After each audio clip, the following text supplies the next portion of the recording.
बिस्मिल्लाहिर्रहमानिर्रहीम, अस्सलाम वालेकुम। अल्लाह से दुआ है कि जो हाल कज़ाफ़ी का हुआ, जो हाल इराक़ का हुआ, अल्लाह कभी भी ना करे वो मुस्लिम उम्मा के किसी भी मुल्क का हो, और ख़ास तौर पर सऊदी अरब का, जहाँ पर अल्लाह का घर है, मस्जिद नबवी है और अल्लाह की रहमतें वहाँ पर बरसती हैं।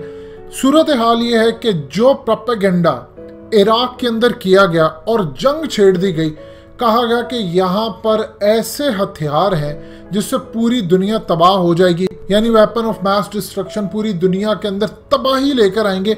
और अमेरिका वहाँ पर अपनी फौजें उतारिया कि देखिए मैं यहाँ पर वो ढूंढने जा रहा हूँ, और जब पूरे इराक़ की तहस नहस कर दी, ब्लैक वाटर्स आ गए। मज़ीद डिस्कस करने से पहले इस वीडियो को लाइक करें, हकीकत टीवी को सब्सक्राइब करें और बेल आइकन पर ज़रूर क्लिक करें।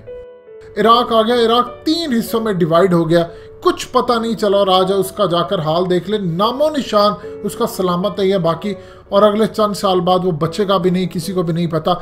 यही एग्जैक्टली अब ये सऊदी अरब के साथ करने जा रहे। इन्होंने पहले पूरी दुनिया में कहा कि लीबिया के अंदर ये है, इराक़ के अंदर ये है, इसलिए हम फौजें उतारने जा रहे। अब इन्होंने वॉल स्ट्रीट जर्नल के थ्रू एक खबर जो स्टोरी ब्रेक करवाई है, उस स्टोरी के बाद पूरी दुनिया के अंदर तहलका मच गया, और हर मीडिया चैनल उसको शेयर कर रहा है, उसको प्रिंट कर रहा है, उस पर डिस्कस कर रहा है, एक्सपर्ट्स बुला लिए है और इंटेलिजेंस एजेंसियों को पीछे लगा दिया है कि सच्ची और झूठी रिपोर्ट लेकर आए। मोहम्मद बिन सलमान के लिए बड़ी वार्निंग है, अमेरिका ने 1 तीर से 3 शिकार किए। स्टोरी ये ब्रेक उन्होंने की है कि इस वक्त चाइना सऊदी अरब की मदद कर रहा है और उसको एटमी कुव्वत बनाने की तरफ लेकर जा रहा है, जो कि किसी सूरत काबिल कबूल नहीं है। एग्जैक्टली यही उन्होंने इराक़ के अंदर किया था। अब पूरी दुनिया के अंदर इन्होंने 1 तीर से 3 शिकार क्या किए हैं। देखिए 2018 के अंदर मोहम्मद बिन सलमान ने एक बयान दिया था कि अगर ईरान एटमी कुव्वत बनेगा तो हम भी फिर बनेंगे और हम भी इसको फॉलो करेंगे। ये असल में बयान दिलवाया गया था, दिया गया था, ये एक अलग बहस है। अब असल में सूरत हाल ये है कि अमेरिका ने अब सऊदी अरब को 1 तीर से 3 शिकार करने के लिए जो फॉर्मूला खेला है उसको आप समझ लें। इन्होंने असल में, आपको एक चीज़ पता है कि 400 अरब डॉलर हाल ही के अंदर ईरान और चाइना के दरमियान डील फाइनलाइज हुई। उसके तहत ईरान को हर फैसिलिटी मिलेगी, सब कुछ होगा।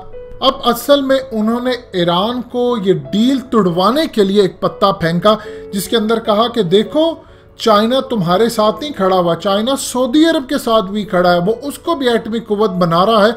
और मोहम्मद बिन सलमान ने जो बयान दिया था कि अगर ईरान बनाता है तो हम पीछे होंगे, लिहाजा अगर एटमी कुव्वत बनने के बाद सऊदी अरब का किसी को ख़तरा हो सकता है तो वो सिर्फ ईरान है, और इसीलिए उसने असल में ईरान और चाइना के ताल्लुकात ख़राब करवाने के लिए पत्ता फेंका।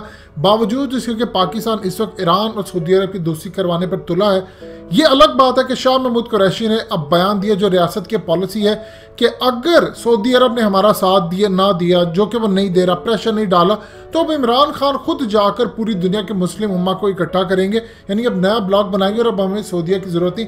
सऊदी अरब इस वक्त तन्हा होता नज़र आ रहा है। दूसरा उन्होंने जो पत्ता इस वक्त दुनिया के अंदर फेंका है वो ये फेंका है कि देखिए सऊदी अरब इस वक्त एटमी कुव्वत बनने जा रहा है, लिहाजा इसका एटमी कुव्वत बनने का मतलब ये है कि इनके हाथ दहशतगर्दों के लग सकते हैं, ये तमाम के तमाम मिसाइल और ये चीज़ें, लिहाजा हमें अब सऊदी अरब के खिलाफ चढ़ दौड़ना चाहिए।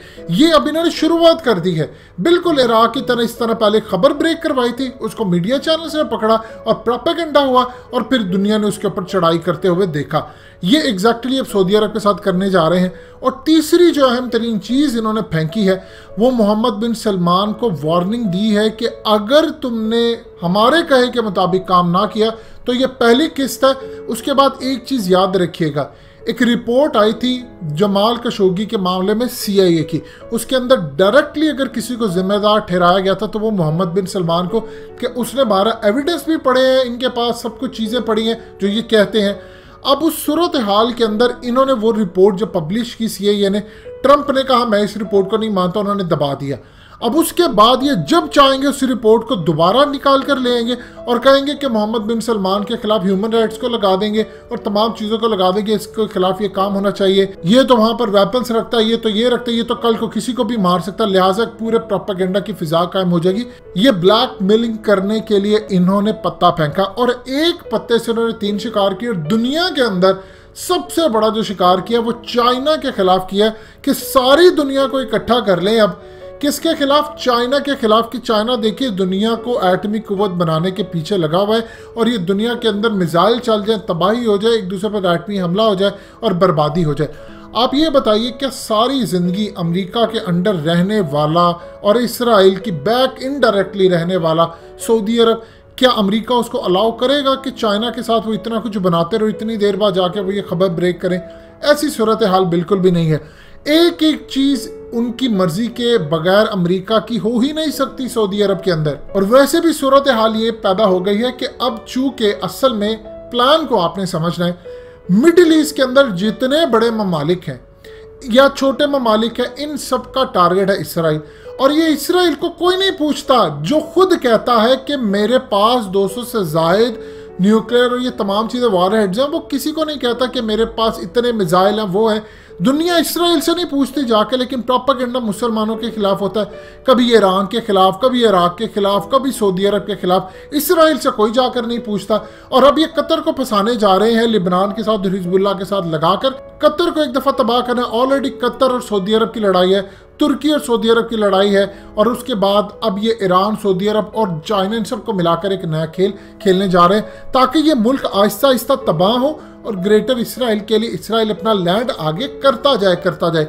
अब लास्ट चीज़ आप समझ लीजिएगा, एग्जैक्टली इन्होंने जो इराक के साथ किया था, अब ये इनका निशाना सऊदी अरब है। आज शायद अरब ममालिक और इन चीज़ों को समझ आएगी। हमारे खिलाफ भी इन्होंने कितना प्रोपेगेंडा किया, वो जी बस पहुंच गए तहरीक तालिबान वाले इस्लामाबाद, ये गए आपके तमाम चीज़ें तालिबान के हाथों, और उसके बाद हुआ क्या?